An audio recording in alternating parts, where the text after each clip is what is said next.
किसान भाइयों और बहनों, आपको नमस्कार। तो चतुर्वेदी जी को एक्चुअली मैं थोड़ा सा लंबा बोलने को इसलिए बोल रही थी कि सारी डिटेल मुझे नहीं बताने, मेरा गला बैठ रहा है। 2 हफ्तों से मैं फैक्ट्रियों में आप किसानों से ही बातें कर रही हूँ, गला ही बैठ गया मेरा। तो थोड़ा सा अगर सॉफ्टली बोलूँ तो थोड़ा ध्यान से सुनिएगा। सबसे पहले हम आपको अपनी मंशा बता दें। एक फॉर्मूला समझे हम लोग।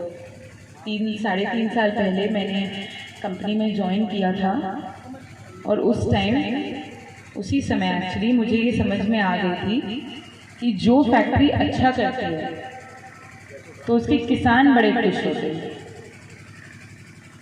इसका मतलब ये है कि जब किसान की पैदावार ज़्यादा हो, अच्छा स्वस्थ गन्ना वो पैदा करे, तभी फैक्ट्री अच्छा कर पाती है। तो हमने बहुत सिंपल ठोस फॉर्मूला अपने माइंड में कर लिया था कि हमें किसानों की खुशहाली पे काम करना है, फैक्ट्री तो फिर खुद ब खुद अच्छी हो जाएगी। अब आपके घरों में त्योहार अच्छे से मने, आपके बच्चे अच्छी पढ़ाई करें, आपकी शादियां धूमधाम से हो, जब भी कोई ज़रूरत आए, किसी की तबीयत खराब हो, आपके पास पैसे हों उसके लिए, इन सब चीज़ों पे, गाड़ियाँ हों, बिजली हो, घर पे सारे जो इम्प्लीमेंट्स होते हैं, ट्रैक्टर हो, सब कुछ हो, हम इस पे लगना चाहते हैं। ये सब अगर आपके पास होगा, इसका मतलब सिंपल सा है, गन्ने से अच्छे पैसे मिल रहे हैं। पेमेंट कैसा लगता है? अच्छा, यूपी में शायद इंडिया में शायद नंबर 1 पेमेंट है हमारा, यानी कि आपका। और आपसे वादा करते हैं कि मेरे जीते जी ऐसा ही रहेगा, नंबर 1। हम आपको हमेशा नंबर 1 रखेंगे। बट आपको ये नंबर 1 स्थान अगर अपने पास रखना हो, अगर आप नंबर 1 रहना चाहते हैं, तो इसमें सबसे बड़ा योगदान आप ही का रहेगा। आपकी मर्जी से आप नंबर 1 होंगे, या आपकी मर्जी से ही अगर कुछ गड़बड़ होगा तो वो आप ही की मर्जी से होगा। ठीक? अब आप पूछेंगे कैसे, है ना? सबसे पहली बात तो ये है, आपको पता है हमने कैपेसिटी बढ़ाई है फैक्ट्री की, पता है ना सबको, पेराई क्षमता बढ़ गई। तो अब अगर आप हमारा पेट नहीं भरेंगे तो हम आपका पेट कैसे भरेंगे? तो भाई सबसे पहली अपील आप लोगों से यही है कि गन्ना बढ़ाइए। अब गन्ना बढ़ाने का मतलब यही नहीं कि आपने ज़्यादा एरिया में गन्ना लगा दी, ये तो है ही, ये तो आपको करना ही है। जैसे मैं देख के आ रही हूँ, सरसों की फैक्ट्री लग गई, गन्ने की तो लग नहीं रही। सरसों ही सरसों हर जगह, क्या बच रहा है सरसों में, बताओ जी। तो मेरी आपसे यही दरख्वास्त है कि जब आपका सरसों कटे, अब तो आधे से ज़्यादा पकने को आ गया है, कटने का समय आ ही रहा है। जब सरसों कटे तो उसमें गन्ना ही लगाना है। ठीक?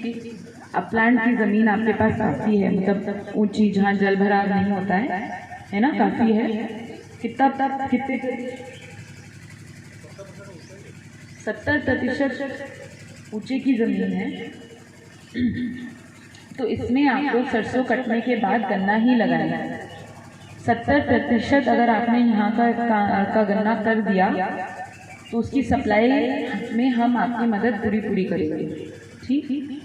कानून के तहत जो पॉसिबल है हम वो सब करेंगे। जैसे कि आप जानते हैं कि अतिरिक्त सट्टा सीज़न स्टार्ट होने के पहले ही 20 लाख कुंटल आप लोगों का जोड़ दिया गया था, बिना किसी के कुछ कहे।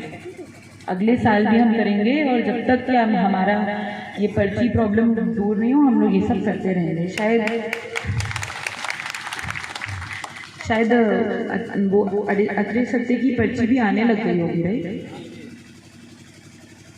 इसके अलावा उपज बढ़ोतरी का अगर ढंग बनता है तो वो भी करवाएंगे आपकी एरिया की।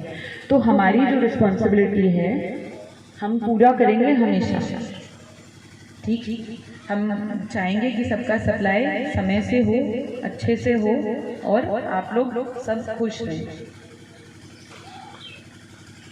अब इसमें सबसे बड़ा प्रॉब्लम लेकिन आता है बेसिक कोटा का, जो कि हमारे बस की बात नहीं। वो एक एक किसान को अपना बेसिक कोटा बना के रखना है। आपका बेसिक कोटा अगर कम रहेगा तो आपकी पर्ची की समस्या कभी भी नहीं खत्म होगी, चाहे हम कितने भी अतिरिक्त सट्टे क्यों ना जोड़ दें, चाहे कितनी भी उपज बढ़ोतरी हम क्यों ना करते हैं। मानते हैं इस बात को, है ना? तो आप लोग जल्दबाजी भगदड़ में कि हमारा गेहूँ लग जाए, खेत खाली हो जाए, ये वो में, इसी हाल में किसी दूसरे की पर्ची पे अपना गन्ना सप्लाई मत करिए। शायद आपको 1 साल प्रॉब्लम आए, पर अगले साल कुछ ठीक हो जाएगी। और अगर बहुत बड़ा गैप होता है बेसिक कोटे और सचमुच का जो आपका गन्ना है उसमें, तो 2 साल में ये प्रॉब्लम आपकी ख़त्म हो सकती है। लेकिन अगर आपने अपने बेसिक कोटा को नहीं बनाया तो आपकी प्रॉब्लम बढ़ती जाएगी, और जिसकी पर्ची पे आप गन्ना उत्पादित सप्लाई करेंगे, आप उसका बेसिक कोटा बना रहे हैं, तो वो सशक्त हो जाएगा और आपकी डाउन होती जाएगी। तो आप अपनी प्रॉब्लम को और ख़राब करते जाएंगे। आपको ये सुधारना है। देखिए, 1 साल के बेनिफिट पे आप 50 साल आगे के मत खराब करिए। पश्चिम में आप जानते हैं बेसिक कोटा के लिए लोग झगड़ने को आ जाते हैं। वो अपना गन्ना एक स्टिक भी किसी और के नाम पे सप्लाई नहीं करना चाहते। आप तो जानते हैं वहाँ की पैदावार भी बेहतर है, वहाँ के लोगों का स्टैंडर्ड ऑफ लिविंग भी बेहतर है, वहाँ पे ज़्यादा पैसे होते हैं, क्योंकि वो एक तरीके से काम करते हैं। वो समझ रहे हैं बात को। शॉर्ट टर्म के प्रॉफिट के लिए या गेन के लिए वो लॉन्ग टर्म का अपना लॉस नहीं करते कभी भी। आप एक बात ये भी सोचिए कि अगर आपने अपने फील्ड में पेड़ी के क्रॉप को 15-20 दिन एक्स्ट्रा छोड़ दिया, तो उसके वजन में तो बढ़ोतरी होगी ना। जनवरी तक वजन में तो बढ़ोतरी हो रही है ना, और उसके लिए आप गेहूं के लिए आप ऐसे कर रहे हैं, जबकि गन्ने से तो आपके पैसे बनते हैं, गेहूं में तो पैसे जाते हैं। फिर आप उसको हार्वेस्ट करते हैं, उसको बड़े अच्छे से छीलते हैं, उसको सुखाते हैं पंखे के नीचे, सब कुछ है ना, इतना काम करते हैं, कोई पूछने तक नहीं आता उसके लिए। फिर आपको पता भी नहीं किस रेट पे आपको बेचना पड़ेगा, है ना। तभी भी तमाम मेहनत सरसों, गेहूँ और धान पे हम करते हैं, सही। लेकिन गन्ना जहाँ जो सबसे ठोस है फसल कि जल भी जाएगी तो कुछ देकर जाएगी आपको, और रेट भी तय, कहाँ आपको बेचना भी तय है। उसके लिए हम थोड़ी सी दिक्कत भी हम नहीं सहना चाहते। तो ये हमें अपनी मंशा मेंटालिटी को थोड़ा सा बदलना है। अगले साल आप पेड़ी का अब तो पेड़ी आपकी खत्म ही हो गई होगी, बट अगले साल आप पेड़ी की एक भी पर्ची किसी और के नाम पे नहीं देंगे, ये वादा करिए मुझे। इसमें आप ही का फायदा है, ये वादा करिए। मुझे नहीं जमती मैं यहाँ से वादा। देखिए, आपके फायदे की बातें होंगी, यहाँ पे ऐसी कोई बात हो जिसमें आपका नुकसान हो और हमारा फायदा हो, तो हम वो बात नहीं करेंगे। जैसे कि हम कह रहे हैं ना 70% एरिया में गन्ना करिए, इससे ज़्यादा की मांग हम कभी नहीं करेंगे, क्योंकि इसमें आपका नुकसान हो सकता है। क्योंकि अगर 3 एकड़ किसी की ज़मीन हो तो उसमें 1 एकड़ में पेड़ी होनी चाहिए, 1 एकड़ में पौधा और 1 एकड़ में दूसरी कोई फसल होनी चाहिए, और फिर आप उसका फसल चक्र करें।